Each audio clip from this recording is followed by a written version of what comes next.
आज का टॉपिक हर माँ, हर लड़की और हर होम मेकर के लिए बहुत इंपॉर्टेंट है। मोस्ट रिक्वेस्टेड टॉपिक पर आज मैंने आप लोगों के लिए वीडियो बनाई है, वो है आफ्टर डिलीवरी हम किस तरह अपने घर को, बच्चों को और इवन के हर काम को अच्छे तरीके से मैनेज कर सकते हैं।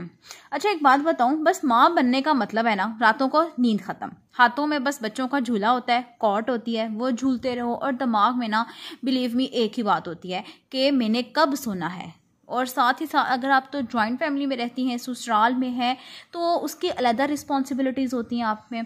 और उसके अलावा याद रखें, जो औरत तो माँ बनती है ना, वो सिर्फ बच्चे को नहीं संभालती बल्कि पूरा निज़ाम चलाती है। तो वीडियो स्टार्ट करते हैं। So let's get started. अस्सलाम वालेकुम माय यूट्यूब फैमिली, कैसे आप सब लोग? उम्मीद करती हूँ सब ठीक ठाक होंगे। मैं भी अल्हम्दुलिल्लाह बिल्कुल ठीक ठाक हूँ। तो सबसे पहले आपको व्लॉग के बारे में बताती चलूँ। आज जो है ना, मैंने बनाए थे चने जो मैंने बांटने थे, और जैसा कि पहले भी मैंने आप लोगों के साथ शेयर किया था कि रमज़ानुल मुबारक में भी मैंने इसी तरह से तकरीबन 8 किलो चने थे जो मैंने बना के बांटे थे। साथ ही साथ में जब मैं ग्रॉसरी करने गई तो फिर मैंने ले लिए थे वहाँ से सब्जी की शॉप से ढेर सारे करेले, बस उनको मैंने फ्रीज़ किया और जो उसका ऊपर का छिलका होता है ना वो, और थोड़ा सा एक दो करेला और कट करके मैंने उसकी भुजिया बना ली थी, क्योंकि कल चिकन बनाया था वो बच गया था, बस उसी में मैंने डाल दिए थे, तो बहुत टेस्टी बनी थी। तो चलिए व्लॉग साथ साथ मैं अपने काम करती हूँ और साथ साथ मैं आप लोगों को बताती हूँ कि किस तरह से हर माँ जो है ना अपने काम को डिलीवरी के बाद मैनेज कर सकती है। तो सबसे पहली जो बात आ जाती है ना, वो है खुद को संभालना। सबसे पहले क्या करना है, आपने खुद की केयर करनी है। अगर आप हर दिन खुद को थोड़ा सा वक्त देंगी ना, तो यकीन करें आप खुद इतनी परफेक्ट रहेंगी। और इसमें खुद को वक्त कैसे देना है, आप लोगों ने थोड़ी सी आपने इस टाइम में वॉक करनी है, नींद अपनी प्रॉपर तरीके से पूरी करनी है और अपनी डाइट हेल्दी रखनी है। जब 2 से 3 बच्चे हो जाते हैं ना, तो नींद ही नहीं आती। वो किस वजह से नहीं आती कि हमारे अंदर बहुत सारे विटामिन की डेफिशिएंसी हो जाती है। तो इसके लिए अपनी सप्लीमेंट्स डॉक्टर जो आपको रिकमेंड करेगा वो आप लोगों ने लाजमी खानी है, ठीक है। सबसे पहली जो टिप आ जाएगी वो है खुद को आप लोगों ने बहुत केयर करनी है। उसके अलावा जी अपने इमोशनली स्ट्रांग बनना है।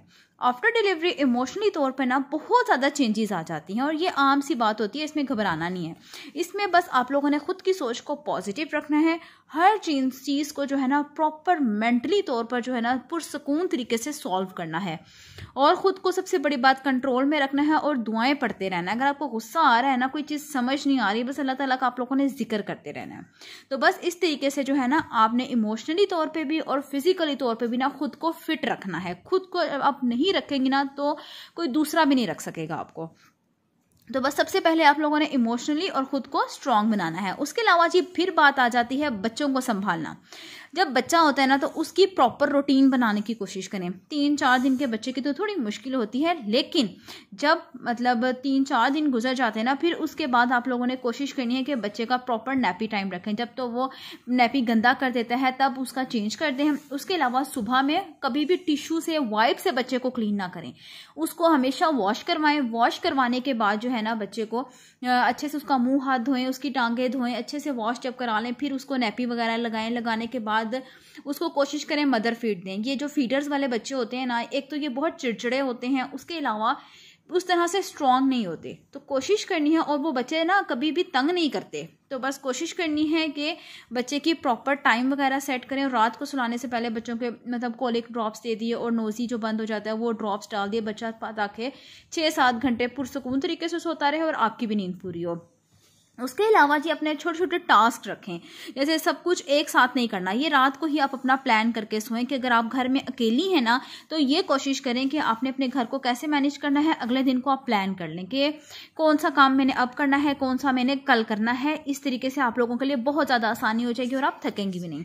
उसके अलावा जी नंबर 3 पार्ट आ जाता है कि ससुराल वालों को साथ लेके चलना। अगर तो आप ज्वाइंट फैमिली में रहती हैं, ससुराल वाले भी हैं, तो कोशिश करें कि तकरीबन 6 से 7 दिन के बाद ना अपने घर के काम थोड़े थोड़े करना स्टार्ट करते हैं। उसके अलावा अगर घर में सास हैं, नंदे हैं, जेठानियाँ हैं, देवरानियाँ हैं, तो उनके साथ हमेशा बना के रखें। मतलब कि उनकी भी पसंद नापसंद का ख्याल रखें। जब उनको आपकी मदद की ज़रूरत हो आप उनकी हेल्प करें, जब आपको उनकी मदद की ज़रूरत है तो वो भी आपकी हेल्प करें। इस तरह से जो है ना झिझके नहीं, मदद मांगने में हमेशा पहल भी करें, और फिर आगे से अगर उनको हेल्प की ज़रूरत है तो आप भी कर रही हूँ। उसके अलावा अपने हस्बैंड को भी हर काम में साथ साथ रखें। जैसे कि अगर आपने काम करना है, हस्बैंड घर पे हैं, तो थोड़ी देर बच्चे को अपने हस्बैंड को पकड़ा दिया, या वट एवर जिस तरह भी आप मैनेज करती हैं, बट अपने ससुराल में हर किसी के साथ कोशिश करें कि बना कर रखें, ठीक है। उसके अलावा जी अब जो मेन टॉपिक आ जाता है कि आपने अपने घर के कामों को किस तरीके से मैनेज करना है।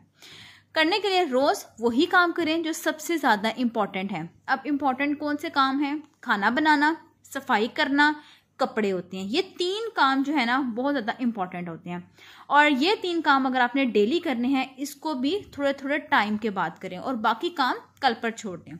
इसके लिए हल्की सी रूटीन बना लें, जैसे कि मैंने सुबह इतने से इतने बजे तक जब बेबी सो जाए, ठीक है, तब मैंने ये काम करना है, फिर थोड़ी देर बाद मैंने ये काम करना है, थोड़ी देर बाद मैंने कपड़े वगैरह वॉश करने हैं। और कोशिश करें इसके लिए जो है ना मशीन्स का ज़्यादा यूज़ करें। जैसे कपड़े धोने हैं ना तो बस मशीन का यूज़ कर लें। खाना बनाना है, झटपट बनाना है, प्रेशर कुकर रखें। जो बनाना है फटाफट से कुकर में बनाएं, ज़्यादा मेहनत वाले काम ना करें। उसके अलावा मेन जो आ जाती है ना चीज़, वो है आटा गूंदना। आटा गूंदना भी बहुत ज़्यादा मुश्किल लगता है। इसके लिए अगर आपके पास मशीन नहीं है ना तो आप लोग जूसर का यूज़ कर लें, इसमें भी बेहतरीन आटा गूंदता है। तो मैं भी यही कुछ करती थी। आटा अगर गूंदना हो ना तो सिंपल आप जूसर के अंदर डालें, इसके अंदर थोड़ा सा ज़्यादा पानी डलता है, पानी डाल के जूसर लगा दें, और जब आपने जूसर में से आटा गूंद जाए ना, फिर आपने निकालना हो तो हल्का सा ऑयल लगाएं हाथों के ऊपर और उसमें से निकाल लें, तो आप लोगों को बहुत ज़्यादा आसानी हो जाएगी। आप लोग एक दफ़ा ट्राई करके देखना, परफेक्ट तरीका है। अच्छा जी, ये थी आज ये सारी टिप्स जिनको फॉलो करके आप अपना टाइम अच्छे से स्पेंड कर सकते हैं, अपने घर को अच्छे से मैनेज कर सकते हैं, खुद को फिजिकली इमोशनली स्ट्रॉन्ग कर सकते हैं। क्योंकि याद रखें, क्योंकि आप एक माँ भी हैं, एक बीवी भी हैं, एक बहू भी हैं, और आप हर किरदार हर चीज़ को खूबसूरती से निभा सकती हैं। अच्छा, और एक ख़ास बात आप लोगों को बताती चलूँ, हमेशा परफेक्ट बनने की कोशिश ना करें, ठीक है ना, कि बस मैं ही फर्स्ट हूँ, मैं ही सब कुछ हूँ। कभी कोई इंसान परफेक्ट नहीं हो सकता।